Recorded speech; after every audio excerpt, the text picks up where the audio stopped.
Very good evening to all of you. मैं पूनम सिंघल। आज हम डिस्कस करने जा रहे हैं 12th class geography 5th PYQ series का पार्ट 1। इसमें हम 1 मार्क्स क्वेश्चंस और 2 मार्क्स क्वेश्चंस को डिस्कस करने वाले हैं। आज का फर्स्ट क्वेश्चन है, नवनियतिवाद यानी न्यू डिटर्मिनिज्म की अवधारणा किसने प्रस्तावित की थी? आपके ऑप्शंस हैं ए ग्रिफिथ टेलर, बी ब्लास, सी हंटिंगटन, डी रीटर। आपका करेक्ट ऑप्शन होगा ए ग्रिफिथ टेलर। व्याख्या देखते हैं। नवनियतिवाद की अवधारणा ग्रिफिथ टेलर ने दी थी, जिसमें मानव को पर्यावरण के भीतर सीमित स्वतंत्रता प्राप्त मानी गई है। यानी मानव को पर्यावरण के अंदर सीमित स्वतंत्रता प्रदान की जाती है, जिसे स्टॉप एंड गो डिटर्मिनिज्म या रुको और जाओ नियतिवाद भी कहा जाता है। नेक्स्ट क्वेश्चन पर चलते हैं। फूलों का बढ़ना कहलाता है। आपके ऑप्शंस हैं ए ट्रक खेती, बी कारखाने की खेती, सी मिश्रित खेती और डी फूलों की खेती। आपका करेक्ट ऑप्शन होगा डी फूलों की खेती, या इसे फ्लोरिकल्चर भी कहा जाता है। ये देखते हैं डी फूलों की खेती या फ्लोरिकल्चर इसका करेक्ट ऑप्शन है। व्याख्या देखते हैं। फूलों के उत्पादन एवं व्यावसायिक खेती को फूलों की खेती या फूलों का बढ़ना कहा जाता है, जो बागवानी कृषि का एक महत्वपूर्ण भाग है। नेक्स्ट क्वेश्चन है, निम्नलिखित में से कौन सी गतिविधि दिल्ली, मुंबई, चेन्नई और कोलकाता में सबसे अधिक रोजगार प्रदान करती हैं? यानी सभी जो मेट्रोपॉलिटन सिटीज हैं वहां पर रोजगार जो सबसे ज्यादा प्रदान किया जाता है वो किन गतिविधियों के द्वारा प्रदान होता है? ये आपके ऑप्शंस हैं ए प्राथमिक, बी चतुर्थ, सी द्वितीयक और डी सेवा। तो सेवा क्षेत्र आपका करेक्ट ऑप्शन होगा डी, यानी सेवा क्षेत्र या सर्विस सेक्टर। व्याख्या देखते हैं। महानगरों में बैंकिंग, परिवहन, शिक्षा, स्वास्थ्य और व्यापार जैसी जो सेवा गतिविधियां हैं, यानी सर्विस जो एक्टिविटी हैं, वो सबसे अधिक विकसित होती हैं और सर्वाधिक रोजगार प्रदान करती हैं। नेक्स्ट क्वेश्चन पर चलते हैं। निम्नलिखित में से कौन सी अलोह धातु है? यानी अलोह धातु वो होती है जिसमें आयरन कंटेंट नहीं पाया जाता, यानी आयरन की मात्रा नहीं होती है। आपके ऑप्शंस हैं ए एल्यूमिनियम, बी तांबा, सी जस्ता और डी लोहा। तो आपका करेक्ट ऑप्शन होगा बी तांबा, यानी बी तांबा आपका करेक्ट ऑप्शन है। व्याख्या देखते हैं। अलोह धातु वे होती है जिसमें लोहा नहीं पाया जाता, जबकि लोहा स्वयं लोह धातु है। नेक्स्ट क्वेश्चन पर चलते हैं। 2001, ये 2001 की जनगणना की बात की जा रही है। जनगणना के अनुसार भारत के किस राज्य में नगरीय जनसंख्या का अनुपात सबसे अधिक है? आपके जो ऑप्शंस हैं वो हैं ए तमिलनाडु, बी महाराष्ट्र, सी केरल, डी गुजरात। तो करेक्ट ऑप्शन होगा बी महाराष्ट्र। ये व्याख्या देखते हैं। 2001 की जनगणना के अनुसार महाराष्ट्र में मुंबई, पुणे जैसे बड़े नगर होने के कारण नगरीय जनसंख्या का अनुपात सर्वाधिक था। नेक्स्ट क्वेश्चन पर चलते हैं। सामाजिक भूगोल से आपका क्या अभिप्राय है? यह उत्तर देखते हैं। यह भूगोल की वह शाखा है जो समाज और भौगोलिक वातावरण के बीच आपसी संबंधों का विश्लेषण करती है। सामाजिक भूगोल मानव समाज की सामाजिक संरचना, जीवन शैली तथा स्थानिक वितरण का अध्ययन करता है। तो इस प्रकार सामाजिक भूगोल जो है वो समाज और भौगोलिक वातावरण के बीच आपसी संबंधों का ही एक विश्लेषण है। नेक्स्ट क्वेश्चन पर चलते हैं। उच्च जनसंख्या वृद्धि से उत्पन्न होने वाली एक समस्या लिखिए। देखिए एक बहुत बड़ी समस्या है बेरोजगारी। ये उच्च जनसंख्या वृद्धि से उत्पन्न होने वाली काफी बड़ी समस्या है। यानी बेरोजगारी है, उसके अलावा प्रदूषण की समस्या है, उसके अलावा गरीबी की समस्या है। इस तरीके से बहुत सारी समस्याएं हैं जिसे आप लिख सकते हैं। इसकी व्याख्या देखते हैं।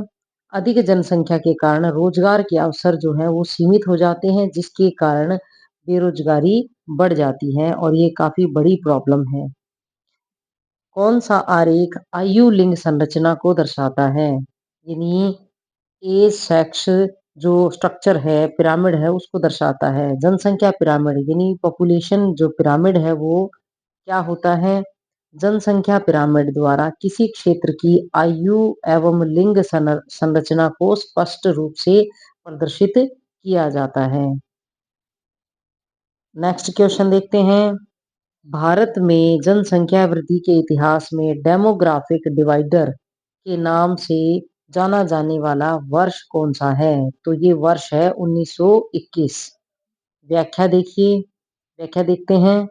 1921 को भारत का महान विभाजक वर्ष यानी ईयर ऑफ ग्रेट डिवाइड भी कहा जाता है, क्योंकि इस जनगणना में पहली बार जनसंख्या में गिरावट दर्ज की गई थी। पहली बार जो है भारत की जो जनसंख्या है वो नेगेटिव आई थी, यानी ऋणात्मक जनसंख्या काउंट की गई थी। पहली बार गिरावट आई थी इसमें। मुख्यतः अकाल और महामारियों के कारण ये जनसंख्या में गिरावट दर्ज की गई थी। इसके बाद भारत ने जनसंख्या वृद्धि के एक नए चरण में प्रवेश किया, जहां मृत्यु दर में कमी और बेहतर स्वास्थ्य सेवाओं के कारण जनसंख्या में लगातार और तीव्र वृद्धि होने लगी। यानी उसके बाद भारत में जनसंख्या में कभी भी गिरावट नहीं आई है। नेक्स्ट क्वेश्चन देखते हैं हम। जनसंख्या वृद्धि से आप क्या समझते हैं?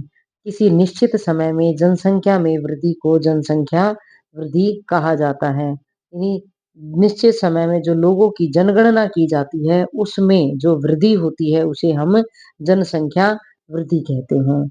यह वृद्धि देखिए ऋणात्मक और धनात्मक दोनों तरीके की हो सकती है। व्याख्या देखते हैं। जन्म दर, मृत्यु दर और प्रवासन के कारण यह वृद्धि होती है। अब चलते हैं हम 2 मार्क्स क्वेश्चंस पर। फर्स्ट है लिंगानुपात को परिभाषित कीजिए। लिंगानुपात किसी समाज की जनसांख्यिकीय स्थिति को दर्शाता है। नंबर 1, प्रति 1000 पुरुषों पर स्त्रियों की संख्या को लिंगानुपात कहते हैं। यह भारत में कहते हैं हम।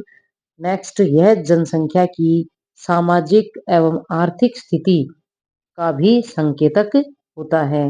लिंगानुपात निष्कर्ष देखते हैं। लिंगानुपात सामाजिक संतुलन का एक महत्वपूर्ण मापक है। नेक्स्ट क्वेश्चन पर चलते हैं। मेगा सिटी से आपका क्या अभिप्राय है? मेगा सिटी अत्यधिक जनसंख्या वाले नगर होते हैं। इसकी देखिए विशेषताएं देखते हैं। जिन नगरों की जनसंख्या 1 करोड़ यानी 10 मिलियन या उससे अधिक हो उसे मेगा सिटी कहते हैं। नेक्स्ट है इसमें औद्योगिक, आर्थिक और प्रशासनिक जो गतिविधियां हैं वो अधिक होती हैं। निष्कर्ष देखते हैं। मेगा सिटी आधुनिक नगरीकरण का प्रमुख प्रतीक है।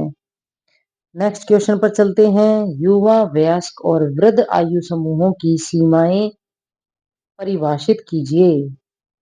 जनसंख्या की आयु के आधार पर जनसंख्या को जो है वर्गीकृत किया जाता है, वो जो इस प्रकार है। फर्स्ट है युवा आयु समूह, इसे 0 से 14 वर्ष तक काउंट किया जाता है। नेक्स्ट है वयस्क आयु समूह, इसे 15 से 59 यानी 59 15 टू 59 ईयर्स तक काउंट किया जाता है। नेक्स्ट है वृद्ध आयु समूह, 60 वर्ष या उससे अधिक आयु समूह के लोगों को यहाँ पर वर्गीकृत किया जाता है। निष्कर्ष देखते हैं। आयु वर्गीकरण से जनसंख्या संरचना को समझना आसान हो जाता है। नेक्स्ट क्वेश्चन है भूमि क्षरण या भूमि निम्नीकरण से आपका क्या अभिप्राय है?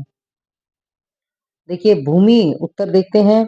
भूमि निम्नीकरण एक ऐसी प्रक्रिया है जिसमें भूमि की ऊपरी उपजाऊ परत पानी, हवा या मानवीय हस्तक्षेप के कारण हट जाती है। उसकी गुणवत्ता घट जाती है और जिससे वह कम उपजाऊ और कम उपयोगी बन जाती है। इसी को भूमि निम्नीकरण कहते हैं। इस डेफिनेशन को बहुत अच्छे से याद कीजिए।